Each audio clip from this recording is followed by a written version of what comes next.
Bien, donc pour comprendre comment le remède homéopathique agit, il va falloir bien comprendre qu'on fait appel au concept de force vitale. Ça, c'est central chez Hahnemann, c'est-à-dire que le corps a les moyens de guérir. Simplement, ce qui se passe dans une pathologie, c'est que le corps a oublié, pour des raisons X ou Y, et ça, Hahnemann va le comprendre, que c'est beaucoup trop compliqué de savoir pourquoi le corps a oublié.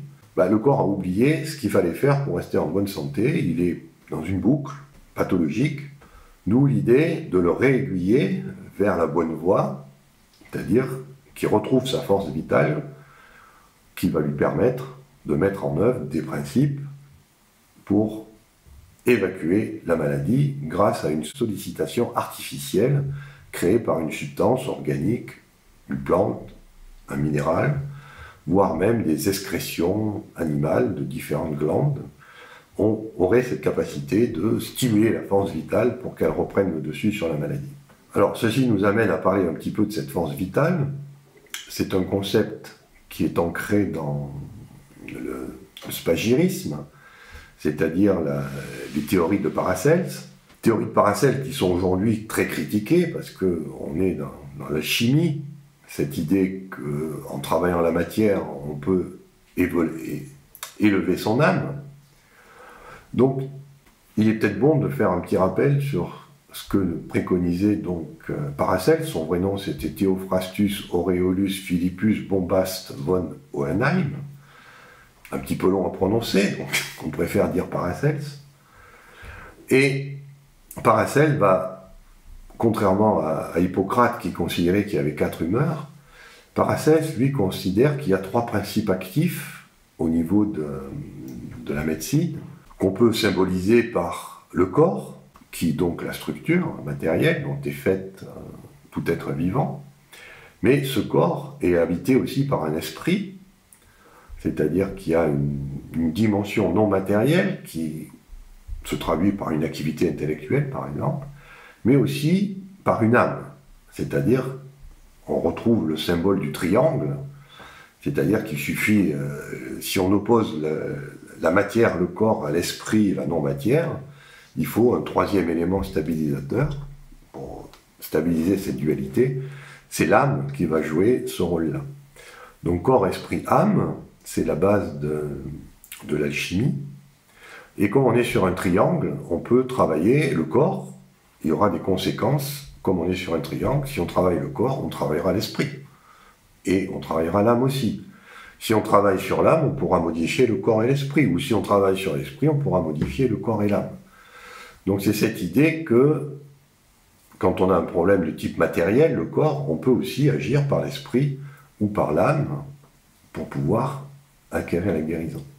Alors ici, on a une petite gravure qui date de 1564, que j'aime bien, parce qu'elle nous montre justement ces 3 principes alchimiques, le corps, l'esprit, l'âme, qui sont des concepts non matériels, qui peuvent se matérialiser par ce qu'on appelle des éléments, des matières. Donc pour le corps, c'est le sel, pour l'esprit, c'est le soufre, pour l'âme, c'est le mercure.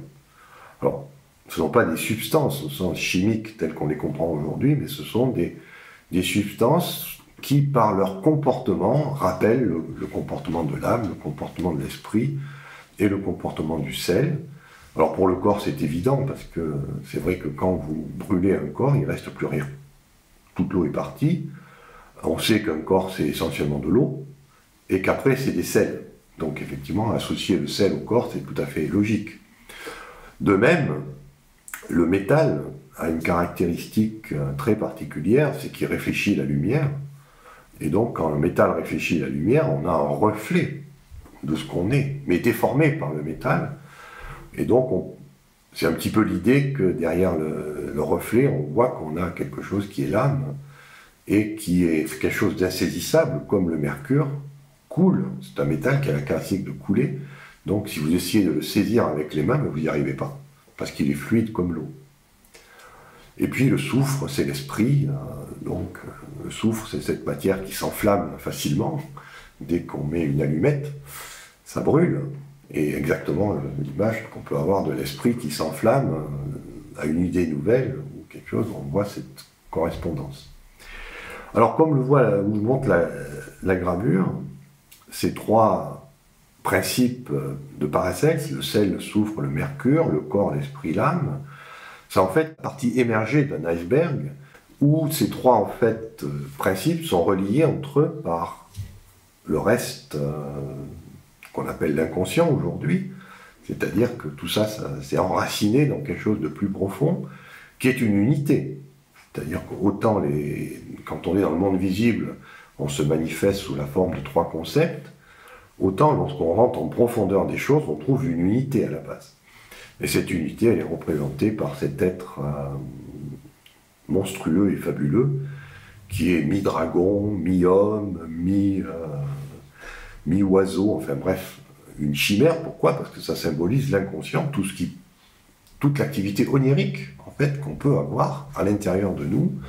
Ça, on le sait très bien, quand on ferme les yeux et qu'on s'endort, des fois, on a l'impression de vivre des choses qui sont beaucoup plus réelles que l'état éveillé.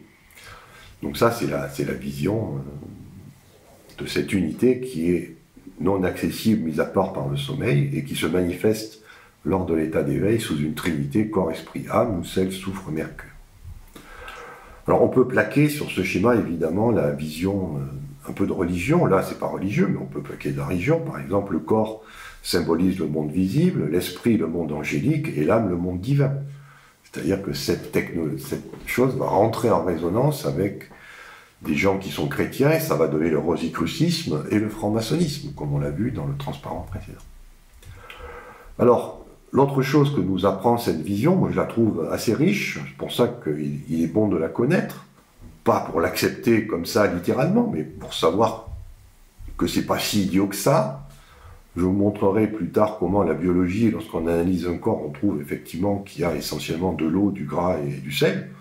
On n'est pas très loin de Paracelse, hein. Alors, le soufre, et donc l'esprit, c'est quelque chose qui agit depuis l'intérieur vers l'extérieur. C'est ce qui vous oblige à faire quelque chose. Le mercure, l'âme, c'est quelque chose qui agit depuis l'extérieur vers l'intérieur. C'est-à-dire le monde divin qui vous inspire et qui, de l'extérieur, vous oblige à avoir une action. Et entre le monde, les pressions de l'extérieur qui sont symbolisées par le mercure et les pressions internes qui sont symbolisées par le soufre, l'esprit, ben on trouve le corps, le sel, qui lui est obligé de faire le compromis donc entre cette compression. Aujourd'hui, un Chinois dirait par exemple une force de nature yin, centripète, et puis cette dilatation de l'esprit, une force que les Chinois appelleraient yang, et à la frontière du yin et du yang, ben on trouve la réalité, le corps visible, qui est une matérialisation de ce combat entre des forces qui poussent depuis l'extérieur et un équilibre qui vient de l'intérieur.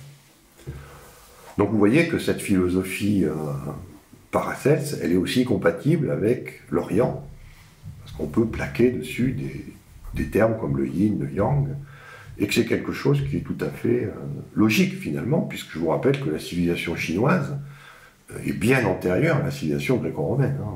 On est à 1500 ans avant Jésus-Christ contre à peine 800 pour la civilisation gréco-romaine. Alors, ce qui est original chez Paracelse, c'est donc cette idée de force vitale. Donc force vitale que lui, il appelle Mumi, mais qui rejoint tout à fait la Kundalini des Indiens. Donc on voit que Paracelse, en fait, s'inspire beaucoup de la religion indienne, de l'hindouisme, et c'est normal qu'il y ait des résonances. Et donc, avec cette autre chose qui va vraiment inspirer Hahnemann, donc le concept de force vitale va dire à Hahnemann, ben oui, il y a cette force vitale dans le corps, qu'il faut solliciter pour guérir, au lieu de simplement amener des remèdes de l'extérieur. Si vous voulez, de l'extérieur, on peut guérir par le mercure, mais d'ailleurs c'est ce qu'on faisait, puisqu'on utilisait des sels de mercure pour soigner les gens.